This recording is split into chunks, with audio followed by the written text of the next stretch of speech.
Hello, Sagittarius, and welcome to your February reading. If you're new here, I'm Jenny. I am a shamanic healer. I am a spiritual mentor, and I do these oracle card readings once a month. On my channel, you'll also find some meditations, you'll find some inspiring videos, and you'll find videos like this for your sun, your moon, your rising, or anything else that you'd like to read for. I'm going to get started today with a little bit of an energy cleanser. I have got some agua de Florida inside of this spray bottle here that doesn't want to spray very well. I decided to cleanse with Florida water today rather than Palo Santo, just because it's a little bit more ethical to get the Florida water. Personally, I order it directly from Murray and Landman because if you find this in a store or on Amazon or something like that, you're likely going to get it from the New York factory, but I personally like to get it from the Peru factory. So if you order directly from the website, you can choose where it comes from. Palo Santo is a tree that's really going extinct in Peru, so it's not really possible to get ethical Palo Santo, even though I love it so much for these cards. And somebody said that to me just last week, and I've been thinking about it nonstop ever since. So I thought I would switch things up a little bit today with the Florida water. I've got some sage growing, but it's not even close to being ready yet. It's in an indoor greenhouse. So once that's ready, I will harvest my own sage. But in the meantime, we've got this. So I wanted to let you know that for today's reading, we're going to look at an angel number. So if you've been seeing repeating numbers, or if you've got a number that's coming up for you a lot, this will give you some guidance and clarity on that. We're going to look at the angel numbers or the angel number book by Mystic Michaela. We're also going to look at one tarot card from the Light Seers Tarot. We will look at some intuitive life coaching oracles by Kelly Smith, Unshakable Inner Peace by Shannon Kaiser, and then we've also got Raise Your Vibration here by Kyle Gray. So we'll get started here right away. And then if you are also sticking around for the extended reading at the very end, we'll also look at a relationship question with the romance angels, and we'll look at an animal, a totem animal with the animal spirit deck as well. So I did already pull an oracle card for you, and we've got the Ace of Wands coming through for the month of February, Sagittarius. And because you're getting this reading toward the end of the first week, maybe you're already feeling this energy. Maybe you're already feeling this creative, manifesting, new beginning type of energy. Of course, this could also indicate on the shadow side that you're feeling stuck or uninspired, but I really feel like there's a beautiful opportunity for creativity and new beginnings for the month of February for the Sagittarius collective. And I'm pretty invested in this. I've got some strong Sagittarius placements in some of my closest family members. So I'm really curious to see what comes out for the rest of you throughout this reading. And if you're already feeling these energies and you're resonating, let me know in the comments how it's showing up for you. Is it in the light? Is it in the shadow? What's going on with this Ace of Wands energy for you so far? And can we get a complimentary message here that supports the Ace of Wands, spirit guides, spirit allies, angels? What's coming up for the Sagittarius collective for the primary energy for the month of February, please? Okay, I'm getting mentor, so I'm a little biased. I feel like sometimes when this card is pulled on these videos, it's saying like, hey, don't forget, Jenny is also a coach. So, and I work with my soulmate clients in a number of different ways, but primarily right now it's in my 16-week mentorship program called Nourish Your Temple. So in Nourish Your Temple, what we're doing is we're working on healing the core worthiness wound that has caused you not to love yourself and love your body in the first place. And for a lot of us, that means focusing on nutrition and repairing our relationship with food so we can feel comfortable and confident in our own skin. There's also a huge spirituality and healing aspect where I bring in a lot of shamanic healing practices. There's a little bit of mindset, and then we sprinkle some mindful movement in there as well. Maybe you're looking for mentorship, spiritual mentorship. Maybe you're looking for help with the body. Maybe you're not feeling connected to my energy at all, and that's okay as well. I mean, you are watching this video, so something tells me that something is drawing you in. But if you're not feeling like I am the mentor for you, I want to make sure that you are staying opportunity ready. Again, you got new opportunities here with the Ace of Wands, and now you're getting another card that says there's an opportunity for somebody who is meant to help guide you, who is meant to help help you align with your highest path, your highest purpose, and your highest timeline. So that is coming in for you, Sagittarius. What other message does Sagittarius need to know around the month of February, please? What is the message that Sagittarius needs to know most? Okay, we're getting unwavering faith. So if you are feeling the shadow side of this Ace of Wands and you're feeling a little bit stuck or unmotivated, I want you to remember that we can have faith in the unseen. There are energies at work that you might not be able to see or even sense. There are energies at play here for you, and there is a new opportunity coming towards you right now, Sagittarius. You may have been feeling some fear, some doubt, some scarcity, some insecurity, but I'm feeling like a lot of the Sagittarius collective, you are intuitive, you are spiritual, you are connected to your spiritual gifts, and maybe you don't realize that some of this fear, doubt, insecurity, scarcity, and lack that you're feeling, it's not even yours at all. It's actually the collective energy that you're tuning into. And like, look at the state of the world right now. There are some big, serious shifts happening. Of course, the world is feeling a collective scarcity, lack, and fear mentality. Of course they are. But you don't have to tap into that energy. You can protect yourself from that energy. You can cleanse yourself of that energy. Get yourself some Florida water, get yourself a little spray bottle, cleanse it all off of you.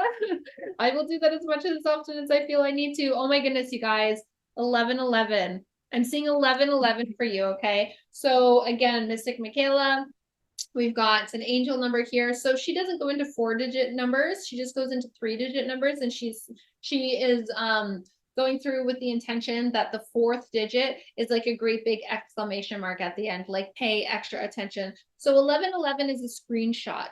Pause and reset your thinking. When you see 111, think of the universe as taking a screenshot of your frame of mind right now. Everything that's going on, all your thoughts, feelings, goals, and dreams, it's going to be replicated. Get on a high vibration quickly so that you can manifest your best life moving forward. Repeating the mantra, I am in alignment with my authentic self. So when you see that 111 or you see 1111, when you see those repeating ones, it's an opportunity for you to shift your vibration. And I would absolutely take that advice seriously of creating a mantra or an affirmation that talks about being in alignment with your highest path, your highest destiny, your highest timeline, your authentic self. Really, really make sure that when you see 1111, you are shifting your vibration as quickly as you can. And again, you got unwavering faith. You're being asked to have faith in the unknown. And right after that, we see 1111. You're getting confirmation here, confirmation and validation. I love this for you, Sagittarius. And again, I'm thinking of the Sagittarius that I know in my life, and I'm like, ooh, this is a good message for them. I hope that they take this seriously. So you better watch. You know who you are. I'm talking to you. Leave me a comment down below if you do watch, or you better send me a private message if you do watch, and let me know how this is sitting with you, okay? I'm getting inner child. So some of you throughout the month of February, you might be connecting in with some inner child wounds. You might be seeing how the way that you react, the way that you project, all the shadow aspects of yourself, they are originated from these core wounds that we developed, most of us, before we were the age of 7. Our psyche fully develops before we're the age of 7. And you'll often hear me say in my social media and things like that, we're all traumatized children walking around in adults' bodies. So the way that we act, the way that we project, the way that we react, it is all based on the trauma we experienced as children. If you've ever been in therapy, if you've ever seen a psychologist, a psychiatrist, a counselor, anything like that, you've probably already heard this before. I myself have spent a lot of time in therapy, and it has really, really helped me really see how I'm just repeating patterns of learned behavior from when I was a child. And having the awareness really helps us to show up differently and break some of these patterns and break some of these cycles that we've been doing for such a long time for a lot of us. Really connecting in with that inner child when it comes to things like the worthiness wound, the betrayal wound, the neglect wound, the abandonment wound, and really being there for your own inner child. What I always recommend to my clients instead of my 16-week program is when it comes to inner child healing, go on a shamanic journey and visit that version of yourself. So you could just put on a sound bath. You could get yourself into a meditative state. You can do a little ritual to help you wind down. What I like to do is, I'll put on a sound bath. I'll light a white candle. I'll light an incense. I'll use some essential oils. Sometimes I'll dab some blue lotus on my left ring finger. I was taught this by a mentor once before. She's also here on YouTube and she's incredible. And I will do an infinity symbol on my third eye to activate my third eye so I can connect in with my own intuition. And then I'll also do that on my throat chakra so that I can receive divine communication. And then I'll put some grounding oils down on my feet to really, really ground into my body, hitting all those reflexology points in the toes and the bottom of your feet and all the way through the bottoms of your feet in all the different areas.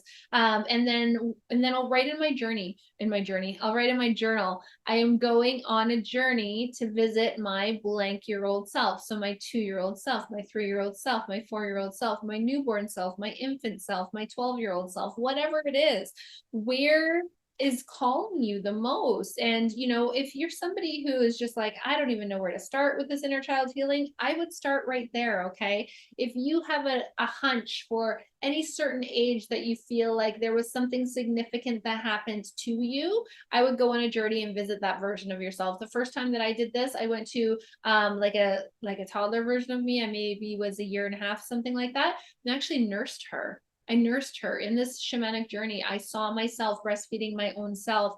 And that makes perfect sense because I was quite malnourished as a young child. I grew up in a really, really hectic home in extreme poverty. There were 3 kids under the age of 3 before my parents were 21 years old. So it was, poverty. And I was the middle child. So yeah, there wasn't a whole lot to go around. And that's what I ended up doing, was nourishing myself. So you might be surprised at how you can heal your own self through these shamanic journeys or meditations. What else is coming up for the month of February for the Sagittarius Collective, please? Hey, I'm getting entrepreneur. So, I mean, you already got new opportunities here with the Ace of Wands, creativity with the Ace of Wands, and now you're getting entrepreneur. Do you see that number? We got another master number there, 55. So for those of you who are here for career, if you're here for business, you also got mentor, okay? So maybe there's an opportunity here for you to get a business mentor. That is something that I did for a while there. The Sacred Soulpreneur, the Soulpreneur Intensive. This was a program for spiritual entrepreneurs to help them grow their business, attract their soulmate clients, all of those things. I do a lot of work with my one-on-one sessions as well with entrepreneurs, giving them business readings. Business readings are super exciting for me, but this is your confirmation, okay? If you have been looking at starting a side hustle, starting a business, scaling your business, making it bigger, going full-time in your business, this is the time, okay? This is a ripe time for opportunities. So be opportunity ready in the month of February. We're going to do one more card from the Intuitive Life Coaching Oracle before we move on to the other decks here. And one final message from this energy. You're getting parting ways. It might be time to move on from a person or a situation. I feel like for a lot of you, Sagittarius, this is a situation. Maybe this is a belief, this is a pattern, this is a habit. This is something that you are doing that you are ready to part ways with. Maybe it's self-sabotage. Maybe there's like an old habit that you just keep bringing up. Maybe it's the way you eat, the way you move your body or don't move your body. Maybe it's your addiction to your phone, another coping mechanism, food, drugs, alcohol, that type of thing. But there's something here that you're ready to part ways with. And now is the time. It feels really, really divine here. Like you're meant to leave this. Again, I feel like it's a habit, a behavior, or a belief. I feel like it's really within yourself. I don't feel like it's a person. I don't feel like it's a relationship. For some of you, maybe for a few of you, but I don't think the majority. I think for the majority of the Sagittarius Collective, this is about parting ways with a habit, a belief, or a behavior within yourself for sure. And we're going to look at unshakable inner peace. So how can the Sagittarius Collective tune into the energy of unshakable inner peace in the month of February? I'm getting rise above it. It's not yours to carry. You are an empath. How can you detach from the drama? Of course you're an empath. Of course, you are an empath. I said that earlier. You're picking up on the collective energy. You're picking up on the collective fear, doubt, scarcity, insecurity, worry, anxiety, overwhelm. It's not even yours. Put it down, disconnect. How can you detach from the drama? For myself, cleanse my energy all day long. I like to also pull energetic cords. Archangel Michael, if you have a relationship with Archangel Michael, it can be really, really helpful with helping you to pull energetic cords. A lot of people say cut cords, but I prefer to look at them like pulling, because you wouldn't cut a weed, right? It'll just move back, it'll just grow back. But you would pull a weed and then it's gone for good. So I've always used that analogy and it really resonates with me. And finally, we're going to look at a message from the Raise Your Vibration Oracle by Kyle Gray. Let's see what Kyle Gray has to say for us. There'll be an affirmation in here for us on how to raise our energy for the month of February. Relationships are assignments.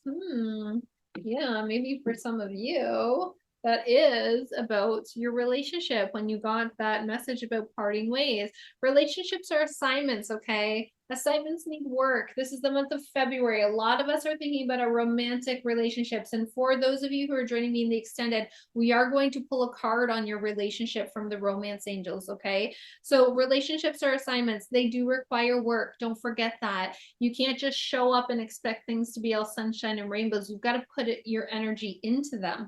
And, you know, for a lot of us, we see things on TV, we see things in the movie, we see people that we think nobody knows what happens behind closed doors. We look at some people and we think that everything is perfect, but we don't know what's happening. That's not realistic. Every relationship requires work. People say it's 50-50. No, it's not.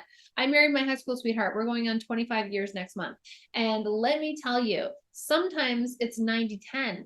Sometimes I'm putting in 90, he's putting in 10. Sometimes it's 80-20. I'm putting in 20, he's putting in 80. It's not 50-50. It's what have you got? What can you give? Can you try to give 100% all the time? You're not going to be successful with trying to give it 100% all the time, but as long as you keep trying, as long as you keep showing up, and relationships are assignments, including your relationship to yourself, okay? I think that's important for some of you to hear. All right, we're going to go into the rest of it in the extended reading. I really hope if you love this video and you're new here, you will consider subscribing. Let me know down below in the comments how all of this is resonating with you, Sagittarius. Send it to another Sagittarius that you know in your life that could benefit from this, and I will see you on the extended. The link to join us is down below in the comments.